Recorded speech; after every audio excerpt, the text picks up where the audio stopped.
Hello and welcome to this episode on matters related with military and strategic issues which are of concern to India. And I'll give you an understanding of the current standoff with China on the LAC and what is the past history of Sino-Indian boundary disputes.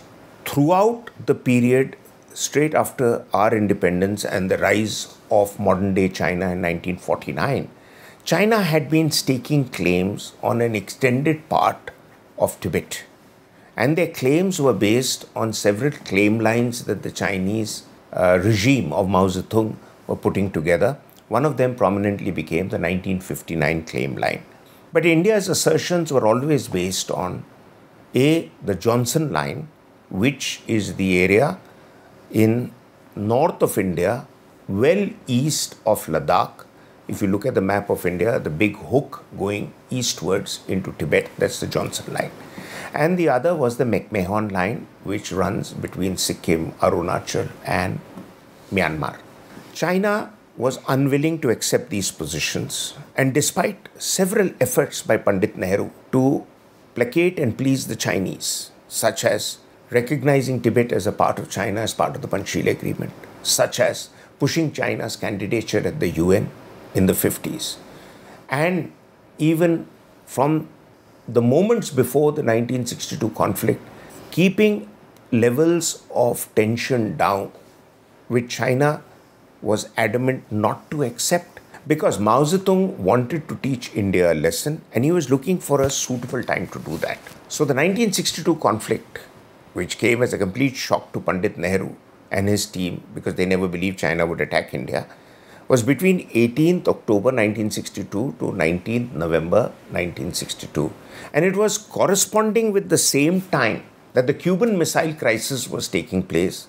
And therefore, the global order, the United States, the Russians in particular, were involved in a nuclear standoff and everyone's attention was there. So there was little attention being paid to a border conflict between India and China. The conflict left a massive scar on the Indian psyche.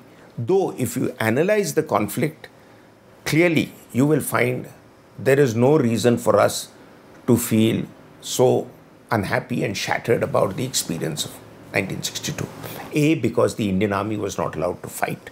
B, because the civilian regime led by Pandit Nehru, Krishna Menon, many of their lackeys in South Block, and even military commanders, General Thapar, General Monty Palit in Delhi, General L.P. Sen in Eastern Command, all were sidelined, and B.G. Kaul, a general with no military experience of battles, a logistics officer, was given full command of the operations in India's northeast.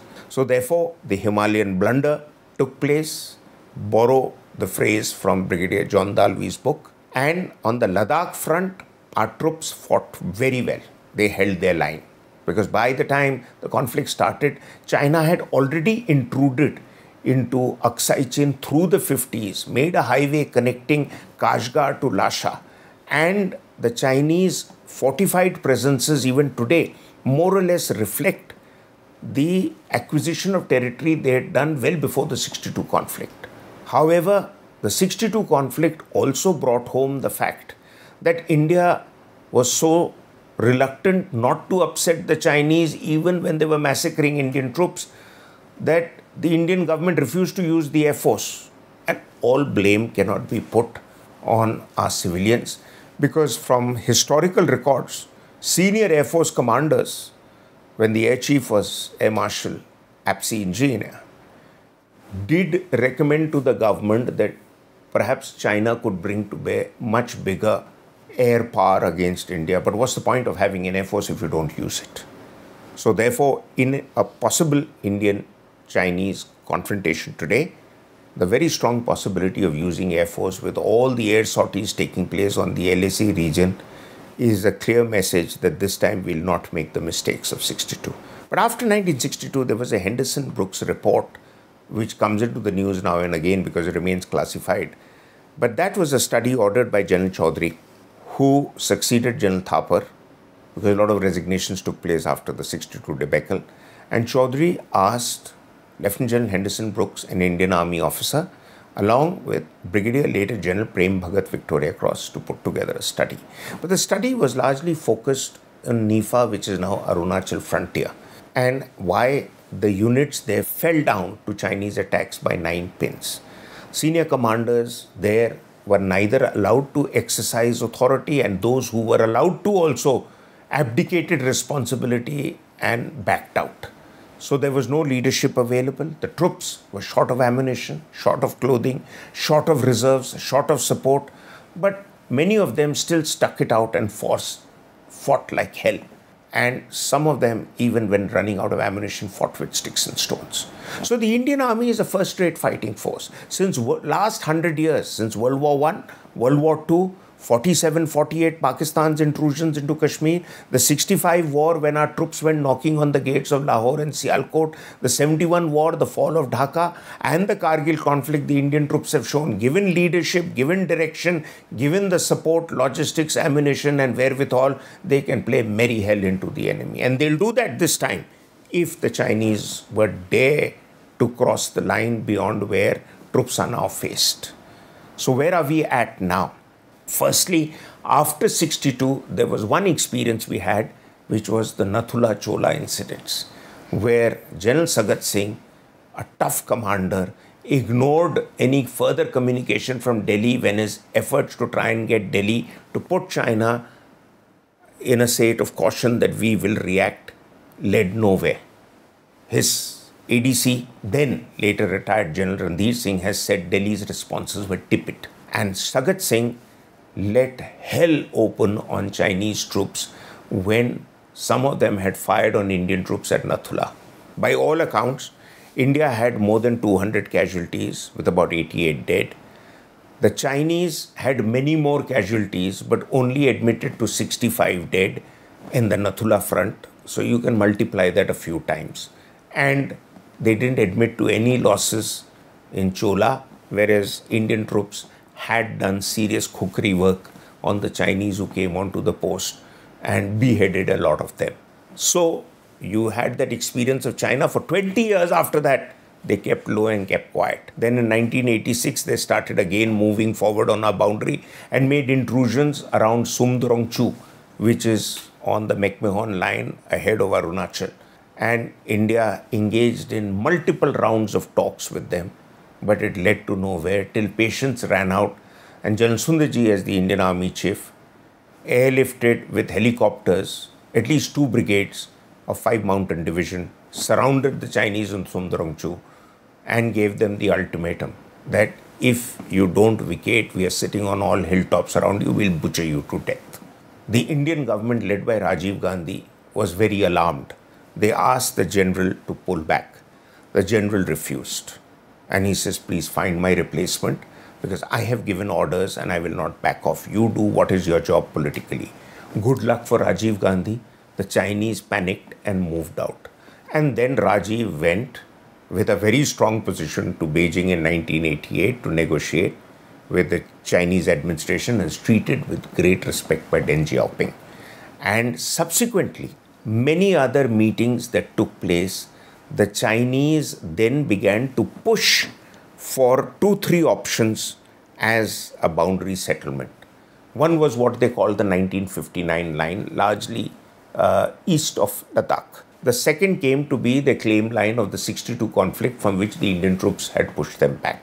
The third came to be what was the line they put across in 1993, which came to be known as the line of actual control. And India has insisted on respecting it till a future settlement. I don't know when the settlement will take place because, quite frankly, China is not going to give up Aksai Chin. Why? Because it's a huge reservoir, not just of water, but of mineral resources and uranium for China's nuclear ambitions. And then we had again Chinese intrusions taking place from 2013 in the Depsang Plains, which is north of Ladakh, adjoining the Karakoram Pass area, or we had the Chinese trying to make intrusions in Doklam. In both places, we stood our ground. Our troops looked them eyeball to eyeball and brought China into accepting that India is not going to allow their intrusions. Chinese troops reluctantly cowed down, pulled back. It gave a large message to the international community, and India was willing to stand against China. The current intrusions have taken place once again because there is a lack of understanding amongst our bureaucrats and diplomats about what China's intent was. The military cannot go into a situation unless given orders by India's civil dispensation. Politicians rely on bureaucrats, and bureaucrats are too embarrassed to tell the politicians or anybody else that they don't know enough. Fortunately, in the current standoff, military commanders have been used in a number of negotiations, and the military is pretty much on top of the situation. Deployments are adequate, and whatever the apologists for China say and write to say that China has massive force levels and China will put India into another compromising situation and a humiliation like 62, they are completely wrong. India has enough forces on the boundary. India has far superior air force than the Chinese air force, despite their flouting a fifth generation J-20 Chengdu aircraft, but that's not really fifth generation. Sukhois and Rafales are good enough. And we have enough maritime power to make China very uncomfortable in the Straits of Malacca and stop their trade and fuel supplies in the event of a war, apart from the fact that the American naval armada is breathing down China's neck on its coastline. So all in all, the position currently is, to my mind, favorable enough for India to hold its ground. Whether the matter will be settled before the full winter sets in or post the winter, only time will tell.